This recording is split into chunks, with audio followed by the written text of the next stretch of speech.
राम जय राम जय जय राम श्री राम जय जय राम श्री राम जय जय राम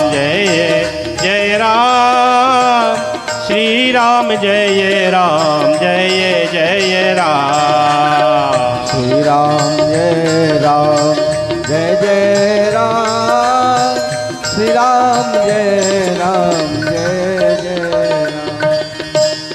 बोल राघवेंद्र सरकार की जय हो।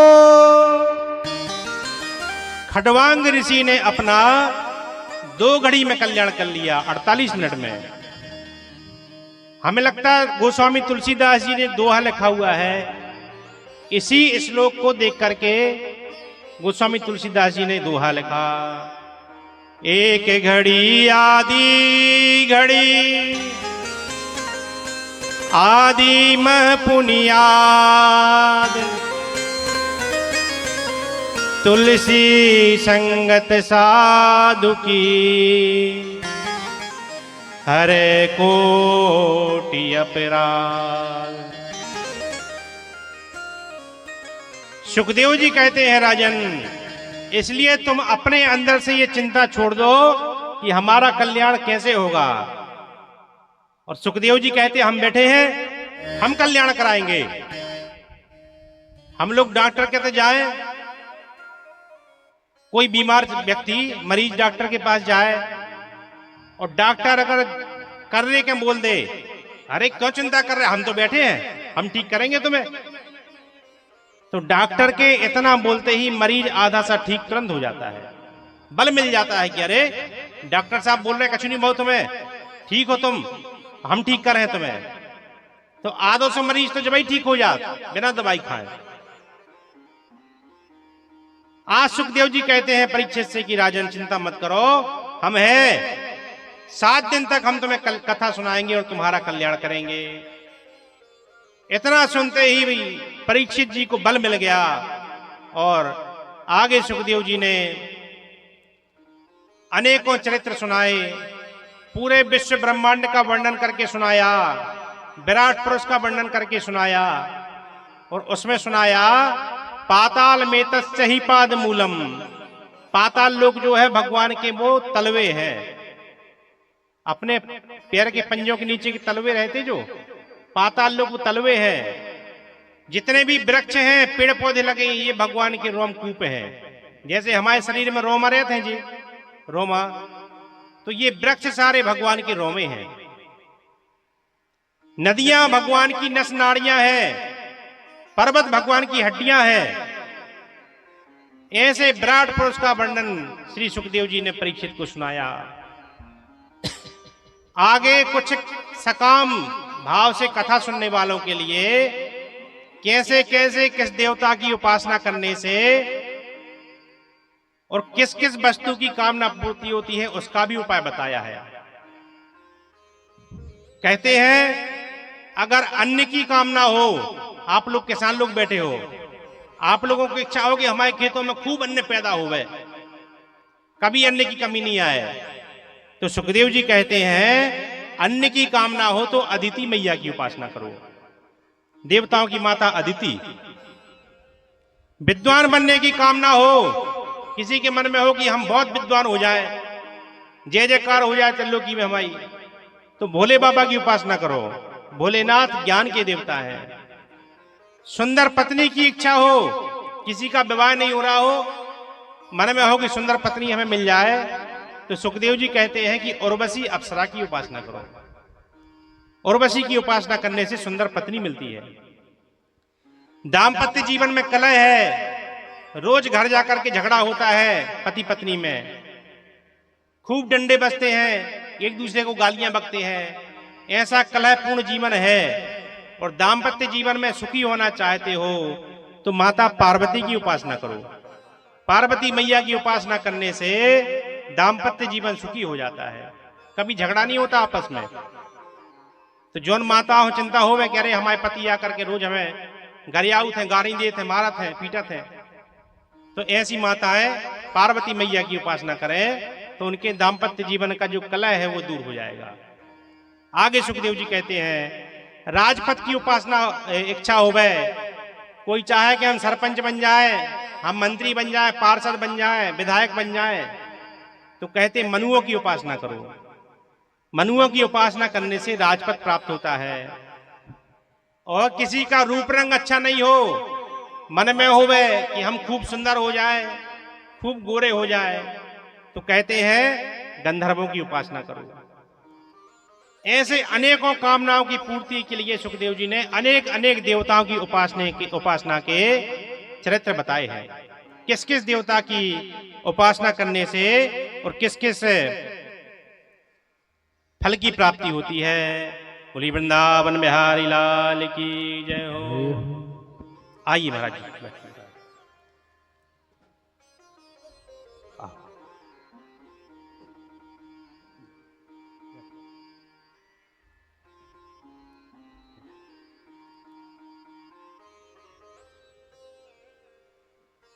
तो किस किस देवता की उपासना करने से किस किस फल की प्राप्ति होती है, उसका सबका समाधान सुखदेव जी ने किया है। और अंत में सुखदेव जी कहते हैं, अंतिम बात सुखदेव जी कहते हैं अकामः सर्व कामो वा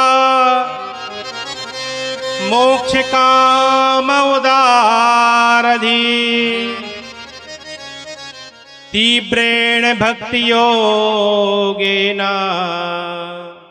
यजेत पुरुषम परम।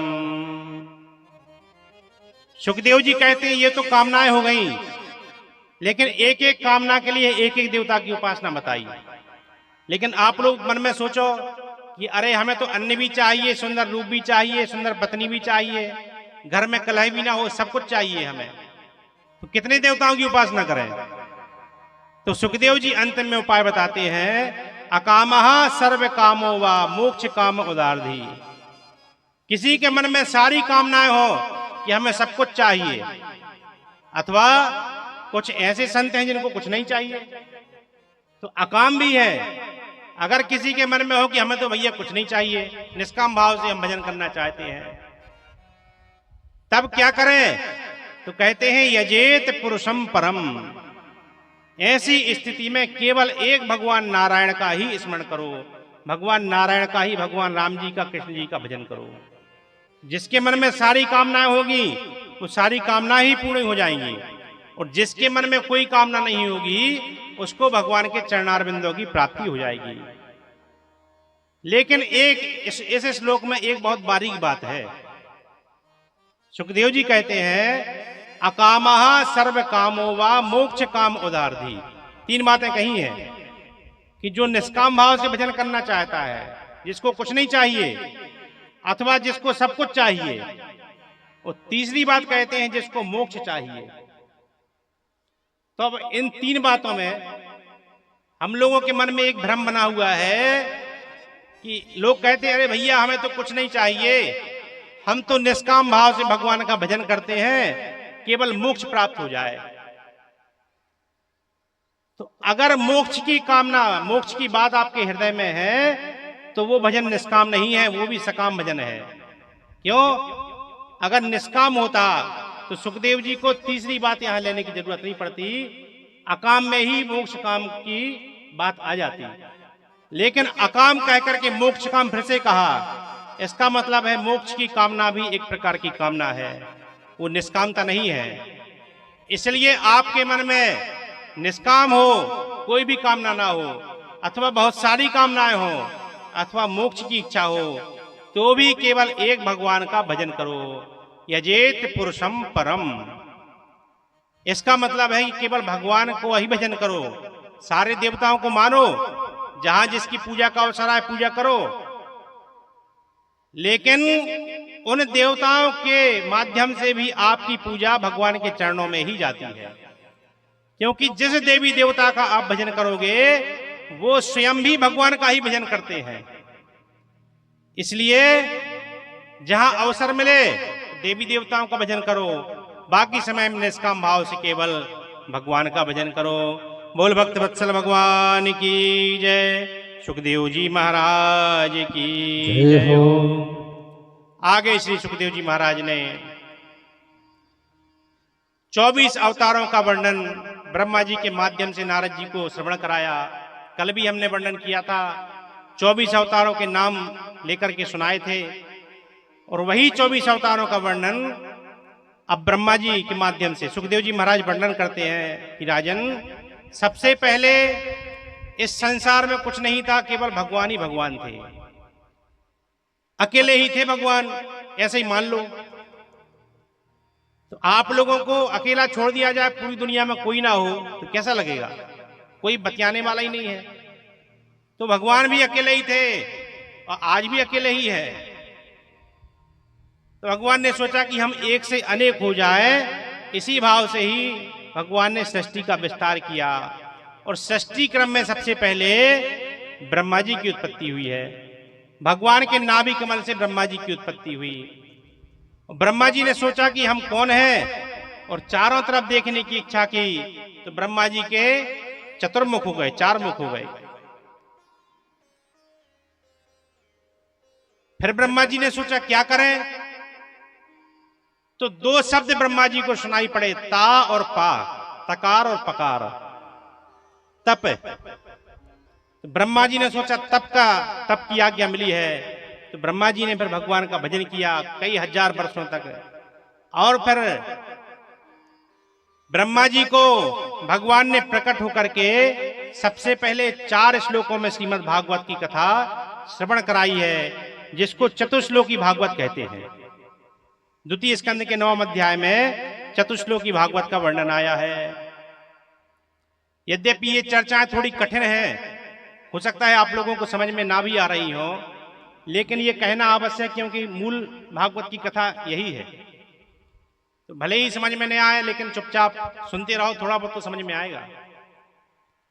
सबसे पहले भगवान ने ब्रह्मा जी को 4 श्लोकों में भागवत सुनाई। यद्यपि जहां भगवान की चतुश्लोकी भागवत का वर्णन है, वहां 7 श्लोकों में भागवत है।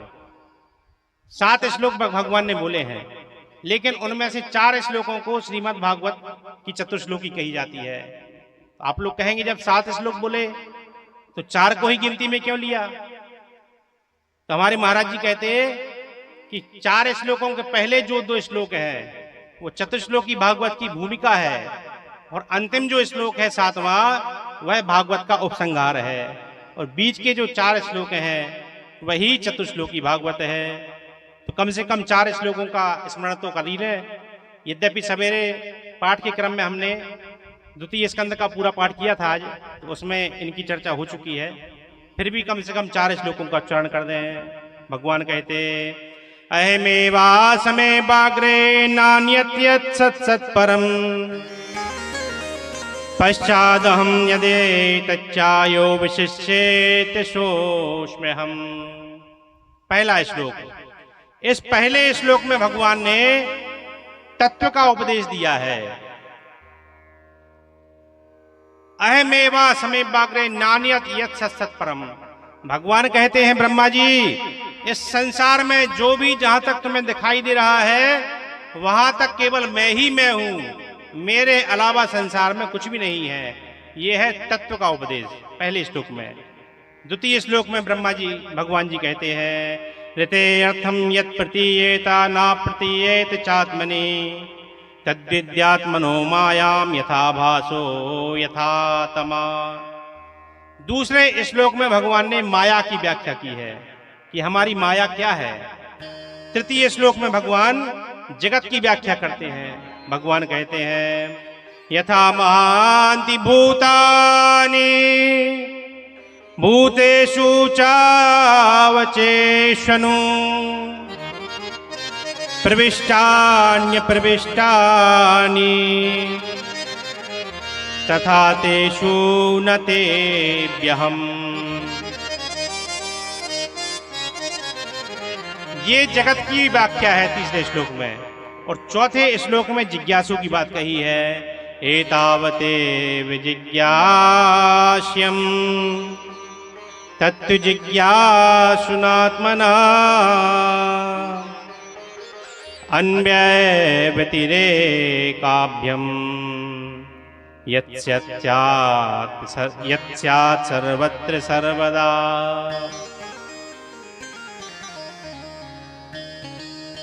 देखो, भगवान ने जगत को बनाया है और भगवान ही जगत बने हैं। किसी वस्तु का निर्माण दो प्रकार से होता है। जैसे कोई कुम्हार घड़ा बनाता है, कलश बनाता है, तो उसके लिए कुम्हार चाहिए और मिट्टी चाहिए। मिट्टी हो तो बनने वाली है मिट्टी, और बनाने वाला है कुम्हार, घड़ा बनाने वाला। कोई स्वर्णकार कोई सोने के आभूषण बनाता है, हार बनाता है, कानों की पहनने वाले आभूषण बनाता है, तो उसके लिए सोना चाहिए और सुनार चाहिए। बनने वाला है सोना, बनाने वाले है सुनार। लेकिन भगवान ने ऐसे संसार को नहीं बनाया। भगवान ने संसार को कैसे बनाया? जैसे मकड़ी होती है, मकड़ी जाला बुनती है, तो मकड़ी के पास कोई सामग्री नहीं रहती, मकड़ी खुद ही जाला बन जाती है। और जब उसका मन भर जाता है तो अपने द्वारा बनाए हुए जाले को खुद ही खा जाती है। ऐसे ही भगवान ने संसार बनाया, लेकिन भगवान के पास कोई सामग्री नहीं थी। भगवान ने संसार बनाया और भगवान स्वयं ही संसार बन गए। इसलिए ये जगत भी भगवान है, बनाने वाला भी भगवान है, बनने वाले भी भगवान है। मूल भक्त वत्सल भगवान की जय हो। ये चतुश्लोकी भागवत का उपदेश भगवान ने ब्रह्मा जी को दिया है। अब श्रीमद् भागवत के 10 लक्षणों का वर्णन भी किया गया है। हम निवेदन पहले कर चुके हैं कि आप लोगों को हो सकता है ये बातें समझ में ना आए। 10 लक्षणों का वर्णन भागवत का किया गया है। भागवत में 12 स्कंद हैं और तृतीय स्कंद से भागवत का एक एक लक्षण एक एक स्कंद में घटित होता है। कौन कौन से 10 लक्षण है उनके भी नाम हम सुना देते हैं, फिर आगे कथा को बढ़ाएंगे। 10 लक्षण क्या है? अत्र सर्गो विसर्गश्चा स्थानम पोषण मूतया मनवंतरे शानुकथा निरोधो मुक्तिराश्रय। अत्र सर्ग विसर्ग, स्थान, पोषण, ऊति, मनमंत्राशु कथा, निरोध, मुक्ति और आश्रय, ये श्रीमद् भागवत के 10 लक्षण हैं। अभी द्वितीय स्कंद की कथा हम लोग सुन रहे हैं। अब जो तृतीय स्कंद की कथा आएगी तो वहां से एक एक स्कंद में एक एक लक्षण घटित होता है। इस प्रकार से ये चतुश्लोकी भागवत का उपदेश भगवान ने ब्रह्मा जी को दिया और ब्रह्मा जी ने यही उपदेश श्रीमद् भागवत का अपने पुत्र नारद जी को दिया। तो ये ब्रह्मा जी और नारद जी की चर्चा में ये श्रीमद् भागवत के मूल भागवत की चर्चा आई है। मूल भक्त वत्सल भगवान की जय हो। आगे श्री सुखदेव जी महाराज वर्णन करते हैं। तृतीय स्कंद में विदुर मैत्रेय संवाद है। विदुर जी महाराज जब महाभारत का युद्ध हो रहा था और भगवान शांति दूत बन करके गए थे, भगवान ने भरी सभा में अपना प्रस्ताव रखा, लेकिन दुर्योधन ने प्रस्ताव ठुकरा दिया था। ये सब कथा आप लोग जानते हो।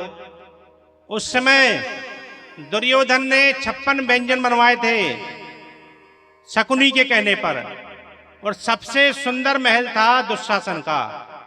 दुशासन के महल में भगवान को ठहरने की व्यवस्था की गई थी। शकुनी ने दुर्योधन के कान भरे थे, क्योंकि शकुनी अपने आप को बहुत होशियार समझता था। शकुनी सोचता था कि पूरी दुनिया में 1 रुपए के बराबर अकल है, उसमें से 12 आने की अकल शकुनी समझता था हमारे पास है, और 54 भर की अकल श्री कृष्ण में है, और बाकी सब मूर्ख हैं, सबको मूर्ख समझता था। तो शकुनी ने दुर्योधन से कहा कि भांजे, ये कन्हैया खाने पीने का बड़ा शौकीन है और गोपियों का माखन चुरा करके खाता था। इसलिए तुम बढ़िया बढ़िया व्यंजन बनवाओ और उसको अपने पक्ष में शामिल कर लो। और जब भोजन का प्रस्ताव रखा गया, भगवान बोले दुर्योधन, दो ही अवस्था में भोजन किया जा सकता है, या तो भाव हो या अभाव हो। या तो सामने वाले के भीतर इतना भाव हो कि भाव के कारण भोजन करना पड़े, और या फिर हमारे पास इतना भाव हो कि खाने पीने को कुछ है नहीं, तो तुम जो दो हम खा लेंगे। भगवान बोले दुर्योधन, ना तो तुम्हारे भीतर भाव है और ना हमारे पास अभाव है, इसलिए तुम्हारे 56 व्यंजन तुम अपने पास रखो, भूख नहीं है हमें। भगवान वहां से चल दिए। विदुर जी तो अपने राजसभा में ही थे उस समय, लेकिन भगवान बिना बताए विदुर जी के घर पर पहुंच गए।